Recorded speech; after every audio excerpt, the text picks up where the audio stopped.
Well, that's not going to work. And that looks like it's not going to work either. Posted, keep out, no trespassing.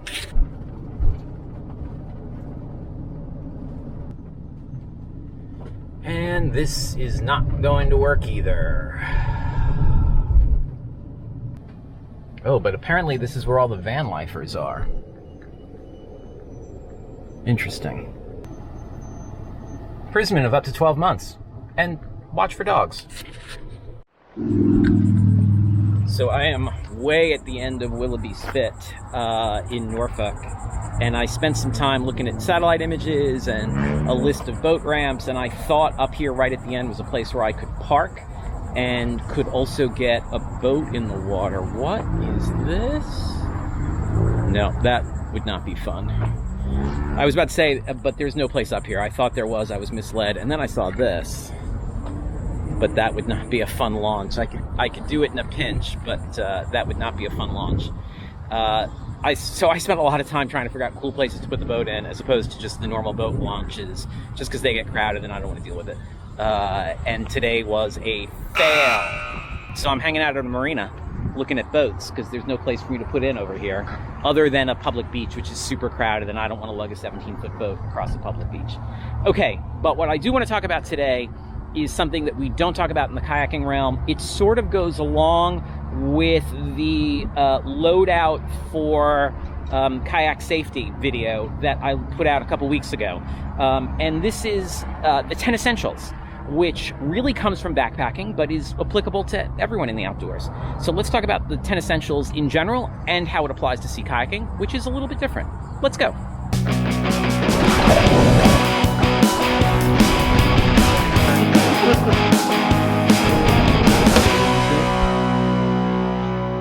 Okay, the 10 essentials. The 10 essentials started in the 1940s by a group of appropriately called the Mountaineers. I think we need a little light in here, actually. Hang on. Oh yeah, that made all the difference in the world. A group called the Mountaineers, who published a book called Mountaineering Freedom of the Hills, which is the end-all mountaineering book. I even recommend it to backpackers and such, because it covers a ton of things, not just mountaineering-related stuff. Weather prediction, packing a backpack, all sorts of things. Fitting a backpack. And side note, the Mountaineers was a group of mountain climbers in Seattle.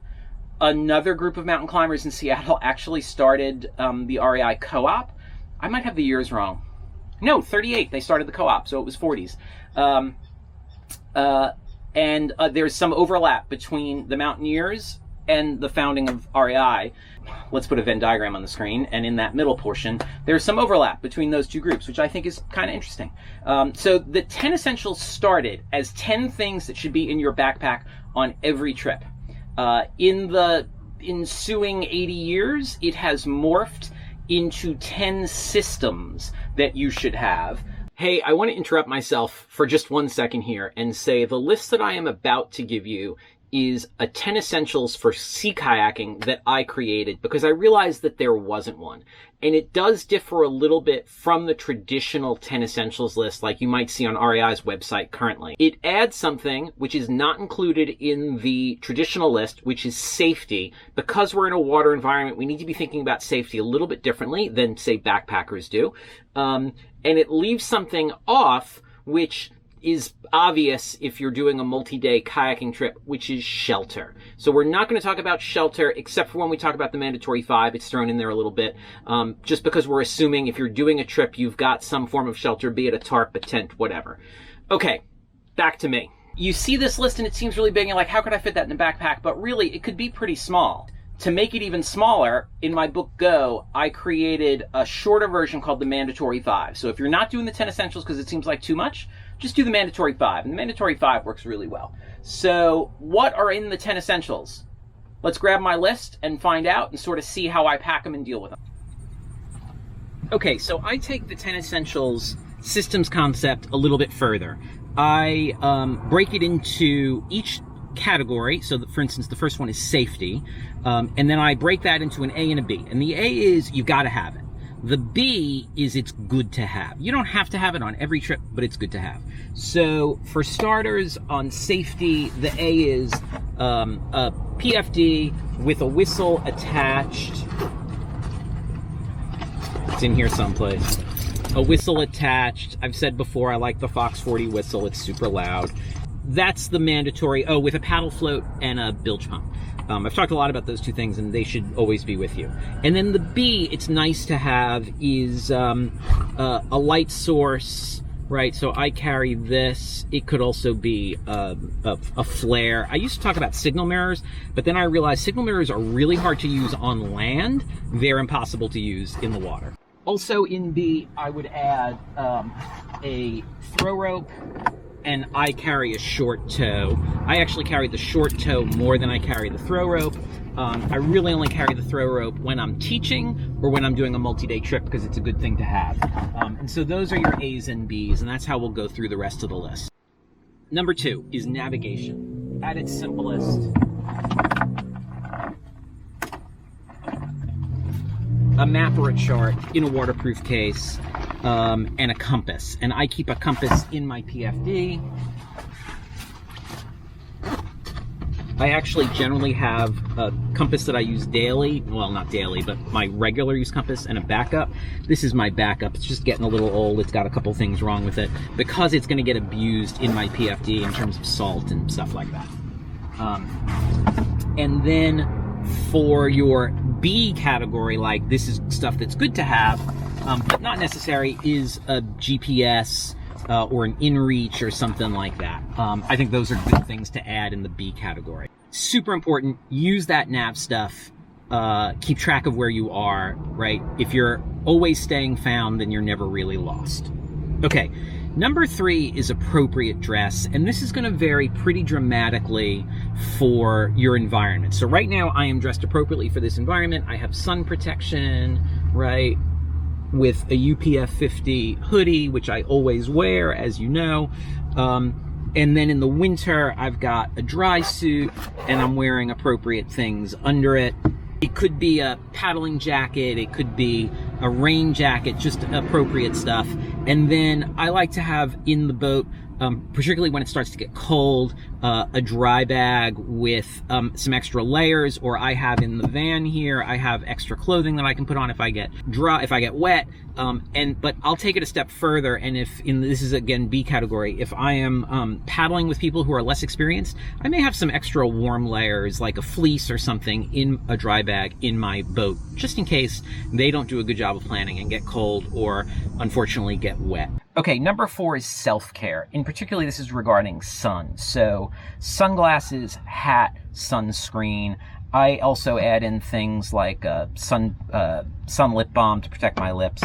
And that's your sort of your A category. And then your B category, I would actually throw the lip balm in the B category, but it's good hand protection and foot protection. So I've started wearing sun gloves. I don't wear gloves for calluses because I don't get calluses. We can talk about that later. But I do wear pogies in the winter to keep my hands warm and dry. And then good foot care. So good paddling shoes, and I'll frequently carry like Gold Bond powder to keep my feet dry, or to dry my feet at night when I get out of paddling gear. So good self-care is important. Oh, and I'm always wearing a UPF shirt with a hood, a 50 UPF shirt with a hood. And I've already screwed up my list, so the extra clothing that I was talking about before is actually number 5, extra clothing. That should be its own thing, and the A is extra layers for you, and the B is just in case layers for other people, or another set of layers in your vehicle. So I've already screwed up my list, but we're just gonna go with it. And then next after that is nutrition, and this is the sort of thing that like you would normally have if you're doing a multi-day trip. You're gonna have food, you're gonna be cooking yourself nice meals, be it backpacking or kayaking. But for day paddles, you may forget stuff like that. So that's why it's a good thing to have either in a dry bag or your deck bag, or even in your PFD, is a power bar or a pro bar, or a Cliff bar, whatever it is you like, and or some gels or whatever, just to ramp up calories. I have seen not enough calories influencing bad decision making so many times, it's crazy. So like you get into a bad situation, you paddle a little bit further than you thought, you make a couple bad calls, your calorie level gets low, then you're like processing how to deal with this poorly because your calorie level is low. It's a bad chain of events. So feed the machine if you want to keep doing stuff in the outdoors. Another part of nutrition is hydration, of course. So a water bottle, which you could add a drink mix to or a rehydration tablet to, and then the B factor would be a water filter so that you can continue to add to that. But in its simplest form, a water bottle. Yeah, so number 7 is fire, and it can be as simple as a disposable lighter, which can live in your PFD or in a dry bag or something like that. Or, I don't know why that tape is on there, it can be a fire starting kit like this, which I did a video about. I'll link to it up here. It's how to build a fire starting kit. And this has matches and a striker and fire starter and things like that. So fire is key. And the simple version is just a lighter or waterproof matches. And then the B sort of is the fire starting kit. I like disposable lighters. They work really well, but you could spend more and get yourself like a specific storm lighter. Those are actually really nice. I've talked about this next one a million times. It's first aid kits. Here's the dry bag that goes with me. Here's the first aid kit. Yeah, you know all about first aid kits, and we've talked about them a million times, and I'll put a link to that video up above. Yeah, first aid kits. Number 9 is illumination. Super simple. Flashlights have gone the way of the dodo, although I realized in prepping for this, I actually have a mammoth flashlight that is not as bright as that headlamp, but it's really nice around camp, and it's nice and heavy, and I'll leave that as is. So headlamps have really surpassed flashlights, even though there are those little super bright, like 1,000 lumen flashlights. Those are super cool and might be nice around camp, but try to paddle a kayak with one of those in your hand is problematic. So waterproof headlamp is the way to go. And the B factor is extra batteries or a rechargeable and a way to recharge it. Okay, number 8, communication. As simple as a whistle in your PFD, that counts. A cell phone in a dry bag or a hard case, I like them turned off so I know the battery is good. And then the sort of B level stuff is VHF radio. I use my VHF radio for communicating to other vessels, for getting weather reports, things like that. Invaluable piece of gear. I'm a big fan of the VHF radio. This is going to need to be updated relatively soon. It's getting pretty old and works. It's still working well, but the battery isn't doing well. So I think I'm going to upgrade to one that might have PLB functions. If you know a good one, if you got one you like, let me know. So that's your B factor for communication. But really, whistle is A, cell phone is A, and then VHF radio, in-reach, something like that. Number 10, even on day trips, a plan. Tell someone where you're going, when you'll be back, and stuff like that, and then tell them when you get back. At its simplest. You could do a float plan, which I'm going to do a video specifically about float plans. I have a float plan that I made that I really like. That I really like, that I'm going to offer up to people for free. Float plan is awesome. And again, it's going to come into sort of the in-reach communication stuff. I feel like these two things work together really well. The last one, I think I'm at 11 now. We'll deal with it. I said 10, but let's say 11. The last one is knowledge. Knowledge is super important, and essentially what it's saying is take some time, learn the skills, so you're performing well, you know what you're doing, you've got a plan, all those things. That is bonus number 11. And then the mandatory 5 is super simple. And I really like this, particularly for backpacking. A knife, a whistle, food, a garbage bag, and a charged cell phone. You got to have those. Those can be in a Ziploc bag, super small, bottom of your backpack. The garbage bag is like a 55-gallon contractor-grade garbage bag. It can be a bivy sack. It can be a rain shelter. It can be a lot of things. A garbage bag is super useful, and even though I generally don't use them when I'm paddling, I will pack one in the bottom of my food bag just so I have it. Okay, that is 10 essentials. And it's probably stuff you've got anyway. It's just organizing a little bit, thinking things through to make sure that you know where stuff is and it's easily accessible. And it's thinking about how you're packing it when you're going out paddling or backpacking or whatever it is that you're doing in the outdoors. I'm going to go out and try and find a place to put the boat in. I think there is a boat ramp further down that way. I'll see you on the water.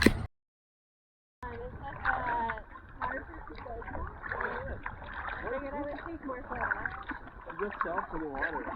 In the water? Yeah, in the water. That'd be really cool. Yeah. Or do wet jacket, you just put your jacket.